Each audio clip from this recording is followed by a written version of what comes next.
Feels good to just have something to work towards after having a year, if not having something to work towards. I've always been in the gym, but it's nice to have a goal, have an opponent. This fight in particular has been simmering for quite some time, so looking forward to getting in there, doing the job. I just want to be a champion who fights often, regular, and fights the best guys. I don't want to be these guys who fight, with big breaks in between, because that's what's happened. Nothing to do with me. I'm ready to put a stop to that, be active, be an active champion, be a defending champion, and fight the best guys. He's the number one contender, so I think that's what champions should do, is they should fight the number one contenders. I'm the champion. He's the next best guy. Let's fight and find out who the best guy is. That's the way it's supposed to go. Cyril's a really good opponent. He's really unique with his style. I've never fought anyone like him before. That being said, he's never fought anybody like me before. So let's get in there, see what happens. That's what dreams are made of, isn't it? That's what I got into this sport to do, is to be the UFC Heavyweight Champion. To walk out there, last on the card. Everyone's waiting for me. Walk in there, put in a big performance. But when I was a little boy putting the gloves on for the first time, I was thinking about this kind of stuff. So I always have to keep reminding myself this the whole time. Is like all the pressure, all the titles, all the fans and all that aside, I'm here doing what I love. I'm here doing what I dreamed of. And looking forward to what I'm doing. I've considered myself very lucky, because there's a lot of times that I didn't want to do the sport. Yeah. Especially I think a lot of people who are not involved with the sport and not fighting professionally don't realise how hard it is financially. Oh, it is. And especially when I had kids and stuff. Yeah. I wanted to quit so many times because I'm I just need to get some money. Yeah. Pretty much. And then a lot of the times, my dad reminded me, look, we've done this for a long time. You can't stop now. You're right there. Just keep going at it. Yeah. And I'm very, very lucky that I've got my dad. Not just for that, for plenty of reasons. Of course. But Tom Aspinall has finally reached his breaking point.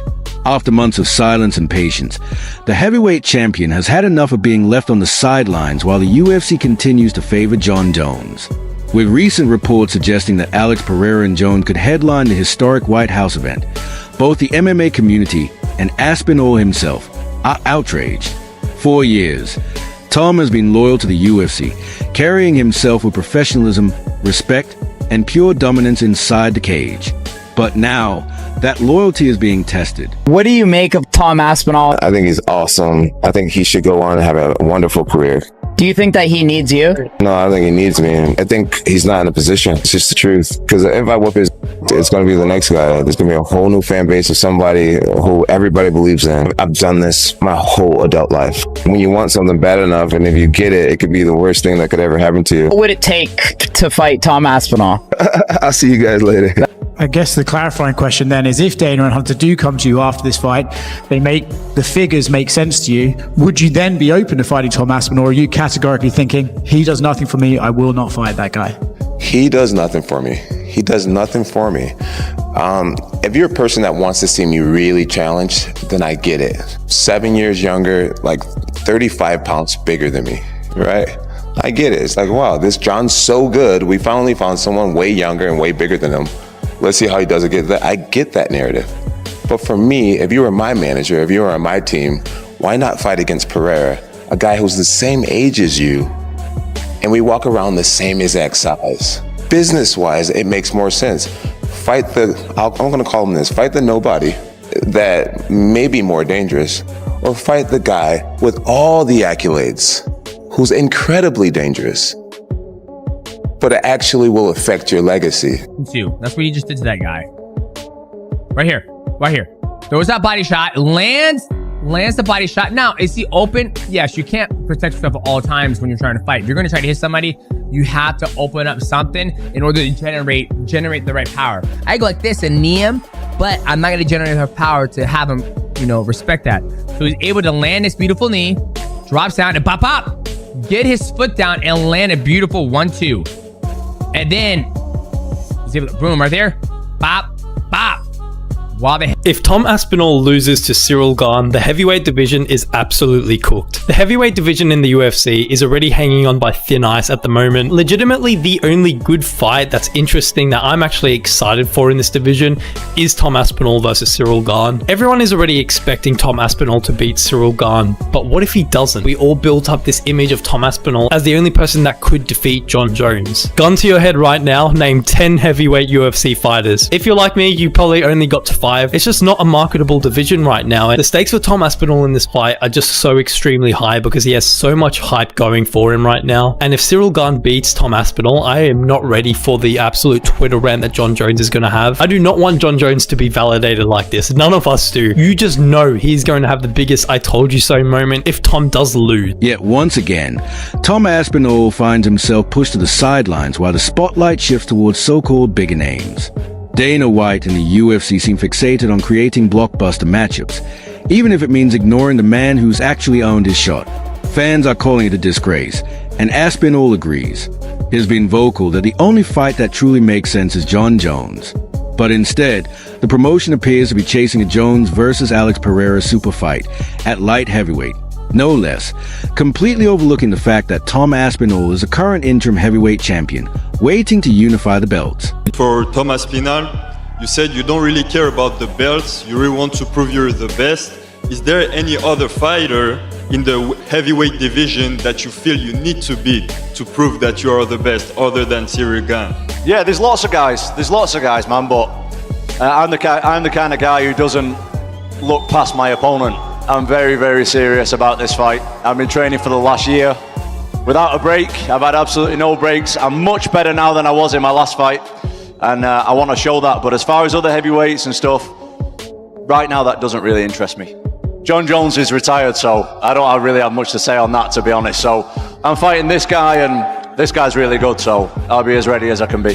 Tom Aspinall is the undisputed heavyweight champion of the world. What's the first step for him? You give him the number one contender, Ciryl Gane. Ciryl Gane is somebody that's a big heavyweight, that's very agile. I don't think Tom Aspinall gets rid of him right away like he has with other people. And I think that'll be a big indication if Jon Jones wants to come back and reclaim that bout once again. I think you're absolutely right. Fight that makes sense. Tom Aspinall, Ciryl Gane. Let's make that happen. Ciryl Gane is, people forget how fantastic he is. A guy that can kind of float around the octagon, touch you, kick you, hit you with elbow. He's just a complete game. But man, Tom's movement, his boxing, speed, and his power, it's very, very difficult to doubt this man anymore.